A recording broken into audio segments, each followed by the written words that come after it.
سورہ بقرہ آیت نمبر 78۔ اعوذ باللہ من الشیطان الرجیم،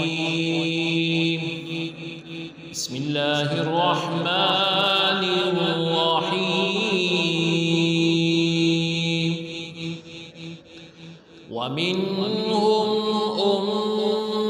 أميون لا يعلمون الكتاب إلا أماني وإن هم إلا يظنون۔ لفظی ترجمہ ہے وا اور من سے ہم ان، امیون ان پڑھ ہیں، لا نہیں، یعلمون جانتے ہیں وہ، الکتابہ کتاب، الا مگر، امانیہ خواہشات، وا اور ان نہیں، ہم وہ، الا مگر، یظنون گمان کرتے۔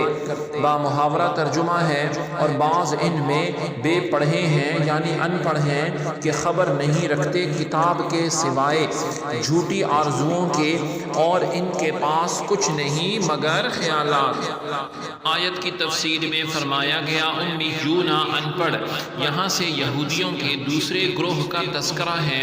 فرمایا گیا کہ اب یہودیوں کے دوسرے گروہ کی سنیے کہ ان میں کچھ ان پڑھ ہیں، وہ کتاب یعنی تورات کو خود تو نہیں جانتے بلکہ اپنے مفاد پرست سرداروں کے بیانات پر بھی الٹے سیدھے خیالات اور گمان میں پڑے ہوئے ہیں کہ ان کی تو بخشش ہو ہی جائے گی چاہے جتنے بھی گناہ کر لیں، یہ انہی من گھڑت خیالات میں خوش ہیں۔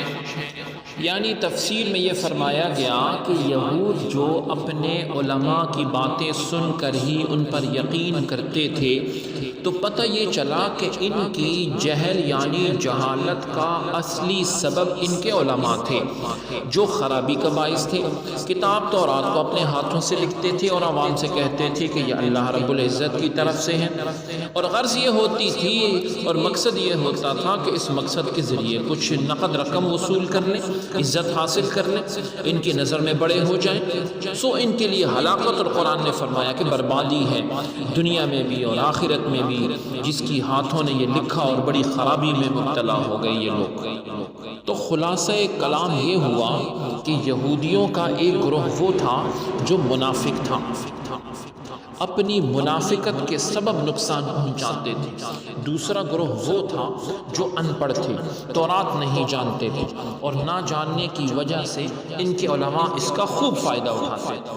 آج بھی ہماری امت میں ایسے بہت سے لوگ ہوں گے جو قرآن نہیں سمجھتے، نہیں جانتے، نہ جاننے کی کوشش کرتے ہیں، اور پھر جو مذہبی گروہ جو ہیں ان کی اس بات سے خوب فائدہ اٹھاتا ہے۔ اللہ رب العزت ہم سب کو قرآن سیکھنے اور اس سے محبت کرنے کی توفیق عطا فرمائے۔ سبحانک اللہم و بحمدک، اشہد ان لا الہ الا انت، استغفرک و اتوب الیک، وصلی اللہ تعالی علی خیر خلقہ محمد وعلی آلہ و اصحابہ اجمعین برحمتک یا ارحم الراحمین۔